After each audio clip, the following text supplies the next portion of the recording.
Charlie! Can't do that on camera. Hi, you want to be in the video? Ozzy and Charlie both want to be in this video today. Wonderful! Here, it's your camera time. Go ahead, say something. Say what you need to say. Uh-huh. Uh-huh. Oh, thank you. You got right in there, right into the nostril. Perfect. That seems like a really great plan. Bye! Let's go. See you later. Hey guys, it's Vicky and Charlie back there. Charlie, what are you doing? Today I thought I would just sit down with you guys and do a little chit-chatty, get ready with me. It's been a while since I've done that, and I don't know. Valentine's is right around the corner, so I thought I'd make it a little vintage Valentine's Day inspired makeup look. Please note, as I said, that this is an inspired makeup look. I've noticed that some people get really like angry or bothered when you do a vintage look and it's not like exactly true to vintage. I mean, even if you have the big disclaimer that says inspired, yeah, I don't know, they see it and they just get like, not true vintage. No, I'm just joking, guys, but in all seriousness, just note that it's inspired. I don't know, I like to play with makeup and I don't know, just go a little bit outside the boundaries when it comes to trying vintage looks. So anyways, let's just get right into it. My face has been moisturized. I got my makeup, I got my doggy on my lap, I got my coffee. By the way, look at this super cute mug. Isn't it cute? Official Moscatillo. Let me find my primer. So I thought because, you know, it's a Valentine's Day inspired video, I would be talking about one of my true loves, vintage fashion. Yeah, I know, you probably thought I would say like my husband or something, but I mean, he's up there on the list too, but not today. Yeah, so I just want to talk about my love, my favorite eras in vintage fashion, because I have so many, and they're kind of like all over the place, as well as like where my interest for these eras and love came from. I don't know, maybe kind of like a history of how I came to like vintage fashion or got into it. Oh, and this primer is, I have no idea actually where it's from. I got it as a sample in Sephora. And I'm just applying it with the tips of my fingers everywhere in a super neat fashion. And then I'm gonna blend it out. So where did I get my love for vintage fashion? Well, it all started when Victoria was but a wee child growing up and visiting her grandmama's house.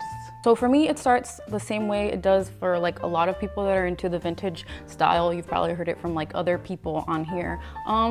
With your grandma's stuff. Or like a parent. For me, it was my grandma's things. So my grandma was a teen young adult during like the 50s and 60s. So obviously she had a great collection of things. And my grandma's like the type of person that saves everything, like no joke. Definition of like the person who still has like my Barbies and underwears from when I was like 4 years old, just because she thinks it's really cute. Yeah. I know. Pause. I'm gonna move on to the foundation. For it, I'm taking a combination of my e.l.f. foundation and my NYX Stay Matte, but not flat.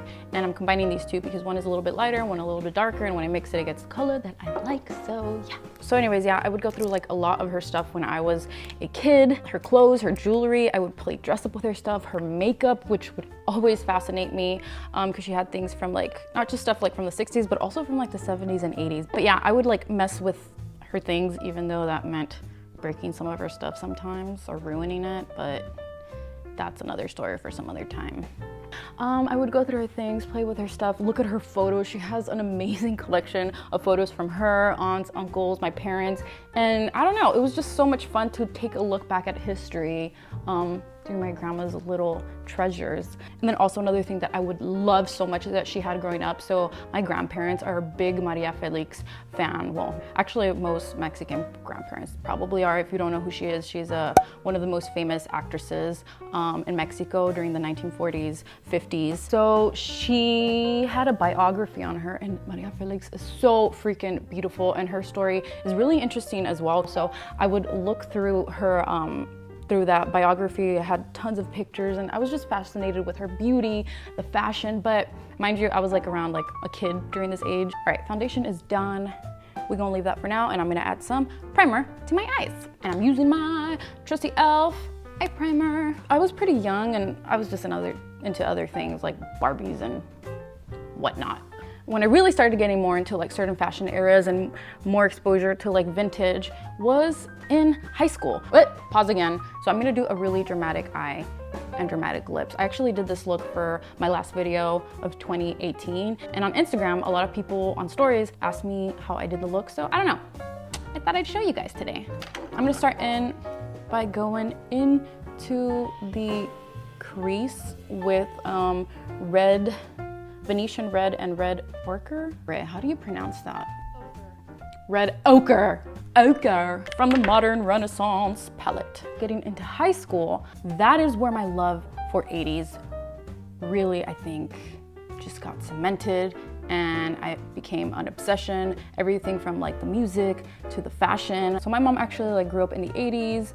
She was a teen, young adult in the 90s too. And that's when, I don't know, I guess I just started talking to her more about like how her high school experience and young adult life was. And I grew up being exposed as well to a lot of the music from the era.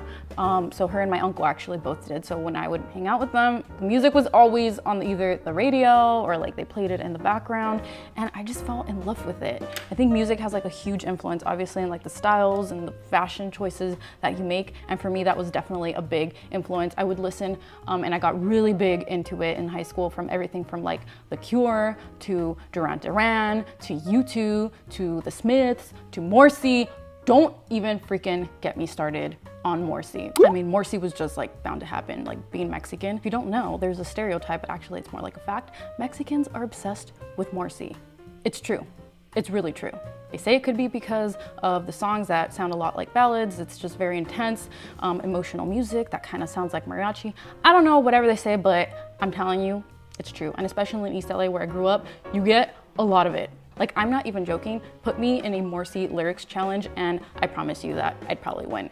And that says a lot because I freaking suck at lyrics. I was no exception, neither was my family. They obviously dragged me into the love for him. So yeah, my group of friends was also really big into the 80s. If I were to go to parties, not that I was a party animal, I mean, I was a teen, but if I would go to parties, they were most likely 80s parties. So yeah, we would just listen to the music, try certain like things from the eras in terms of fashion, so much so that I kid you not, guys, I would wear leg warmers. And not like the cute little way that you like wear with boots during the fall. No, like straight up just like leg warmers and sneakers. Actually, I think I still have them. Let me see if I can find them.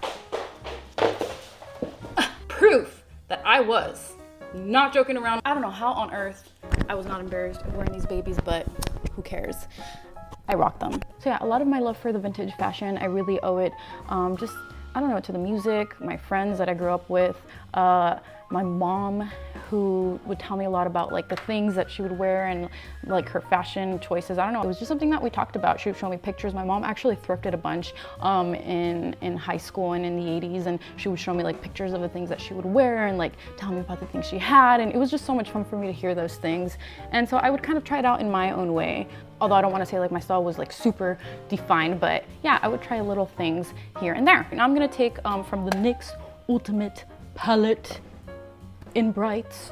I'm gonna take the brightest red on there and apply that and pat it onto my lid. Oh, and this looks messy, but don't worry, we're gonna fix that in just a bit. Don't you worry. Going back a little bit into like the vintage stuff, like 50s. So just like there is like a big group of Morrissey lovers in East LA, Los Angeles, the area that I grew up in, there's also a huge amount of Latinos that are into the rockabilly style, and there was a big community of that in my high school. And while I didn't partake in that, I always just admired like their hairstyles, like the clothes that they wore. I just thought it was super cool. It was like different, it was edgy, and I admired it. And I would try little things here and there, like try to do the pompadour. I would try doing like little things here and there with my hair. Not gonna lie and say that I fully went into it, but yeah, I would play with it and just for the most part admire it from afar. I don't know, I think it was primarily because I was just scared to like go out there and try something super different than to what most people would be doing. I mean, I'm sure you've heard like from a lot of people that are into the vintage style. Vintage gets a lot of attention, and I don't think I was just about ready. It could be that I was like homeschooled. If you don't know, I was like homeschooled for like 10 years and I entered public high school in the 10th grade. And like, yeah, like sure, I had red hair and I did the Farrah Fawcett, late 70s, 80s hairstyles. It's true. It's true. But we don't have to talk about that. So now I'm gonna go ahead and take my JCat glitter in King's Robe and my NYX glitter primer and apply that above the red.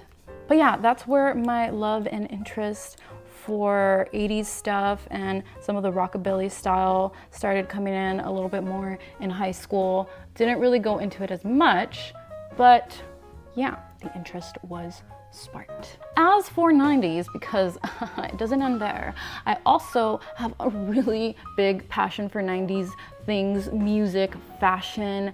Again, my mom was also big into 90s things because obviously she was a young adult during that era. I myself am a 90s baby. I'm also taking a small brush and taking part of that, those two shadows that I applied to my crease, and I am putting them, dragging them down towards my bottom lash line. It would have probably been better to do my foundation after all of this because of all the fallout, but whatever, if you do it, try that instead. So yeah, I grew up with the music, with my mom's closet from the 90s, and I don't know, I think that just had a huge influence as well, and that's why a lot of, like, when I'm not doing 40s or 50s, I'm doing like 90s, late 80s inspired kinds of things. Some of my favorite artists from that era are Mariah Carey,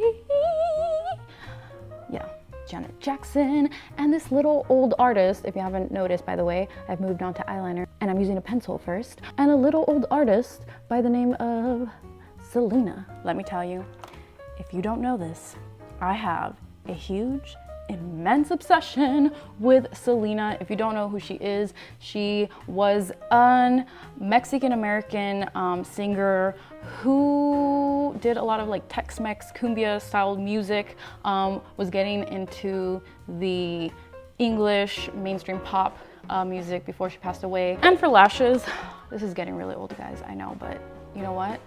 They're inexpensive, they're cruelty-free, and they just do the job. I'm using the e.l.f. Dramatic Lash Kit. I know. Anyways, I'm gonna apply these with the Duo Lash Glue. So now that these babies are done, I'm gonna cover any glue with liquid liner, and I'm using the NYX Matte Liquid Liner and then going over the lashes again with some mascara. Then I'm finishing the eye area by doing my brows, adding a little bit of brow powder on them. I was an immensely huge Selena fan. Like, I had the Barbie doll, I loved the movie and would watch it all the time. And I don't know, I think a lot of it just has to do with the fact that growing up as a Latina kid, I didn't have a lot of role models, like pop stars. This was before J.Lo even really grew up. Well, J.Lo was kind of like a thing, but she was one of the few. But yeah, you just didn't have a lot of artists that spoke like you, that looked like you. Well, Selena didn't. I mean, I'm the lighter side of the spectrum for Mexicans, but had a family like you. Representation in the media is extremely important, and there wasn't a lot of that for me growing up, like there is a little bit more today. So she was one of the few, and she was an obsession for me, and so loved her, still do. Now I'm just gonna finish cleaning up the glitter and excess that I have down here, clean the area around my eyes. Then we're gonna contour and do blush and finish off the lips. The way she dressed, she was just amazing. Homegirl knew about fashion. I mean, she had her own boutique and fashion line. And yeah, it's just like those classic, like, yeah, it's retro and it's 90s, but in many ways it's also like classic and timeless, and I'm all about that. So yeah, how would you describe Selena's fashion style? Like, she was cool and edgy, like she could be very feminine, but at the same time edgy in many ways. Like, she brought that like Texan twist to a lot of her outfits with the belts and the boots, which is something I really like. Like, most of my shoes are boots. So I don't know, I just identify with her and her style sense. I mean, here's a few pictures of just the stuff that she wore, and it was absolutely amazing. All right, so now I'm just gonna take some of the contouring dark color from my Tarte palette and my contouring brush and contour under the cheeks and chin. Taking the Beverly, I really hope I'm pronouncing that correctly, the Beverly Sisters palette from the Balm, which just has like all of these highlighter and bronzing colors. I'm gonna take the little pink one right there and use it on my cheeks. A little bit on my nose too, why not? I'm also gonna take some of the lighter color and highlight a bit. I can't remember what I wore for the lips last time, but today I'm gonna try mixing two Besame Cosmetics colors. I'm taking their Noir color, which is a very dark color, like burgundy, and then I'm taking the Waterlily Blossom Red, and I'm gonna mix the two of those for a kind of ombre effect. Before I get into those, I'm taking a Alley Girl lip liner. This one is close to the Noir Red. It's called Deepest Purple, and I'm lining my lips. And yeah, with the dark lipstick, I'm just gonna kind of apply it to the outside of my lips, and then applying this lighter color in the middle and blending those two. I like it, very good. I should probably blot this out with a napkin.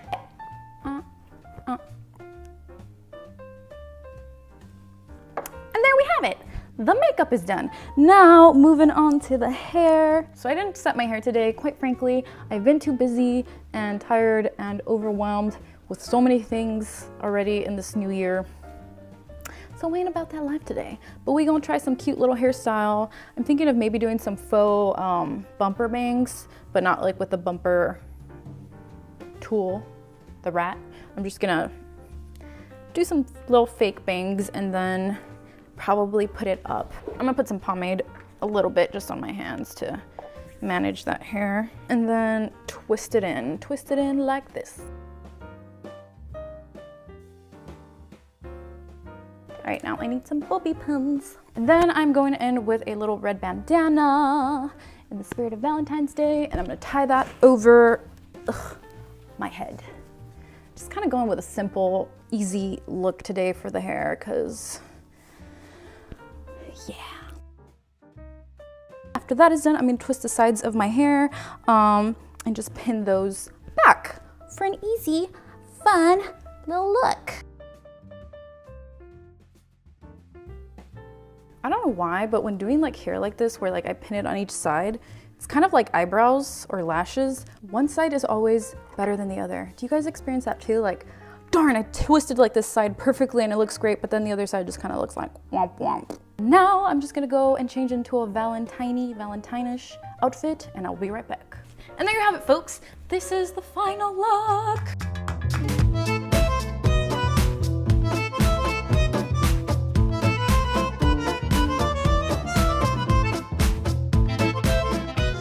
I like it a lot. For what I am wearing for this fake Valentine's Day date I'm going on is a blouse, which I've actually had since high school. I used to wear this baby all the time in high school, and I think I got it at Forever 21, which was like years ago. My skirt and belt are thrifted, and my shoes are from Amazon. I hope you guys enjoyed hearing me ramble about my favorite vintage things from every era. Just like me, my fashion style and preferences is all over the place. One day I'm 1940s vintage grandma, and the other days I'm like vintage 90s Selena. So yeah, totally forgot to talk about some of my favorite movies that had an influence on some of my favorite things from those eras, like The Breakfast Club, or Pretty in Pink, or Mi Familia, or La Bamba. La Bamba especially, oh my goodness. Based on the life of Richie Valens, if you don't know, a famous singer from the 1950s who died. In that last scene where Richie's brother yells at his name after he dies, and he's just like, Richie! Richie! Oh God, I think my neighbor just saw me do that. If you like this video, subscribe if you have not already. I would love to have you back on here. I do lots of Disney, vintage things, pet stuff, DIYs. As always, thank you guys so much for watching. Sending you a super duper big virtual hug wherever you are in the world, and I'll see you guys next time. Bye!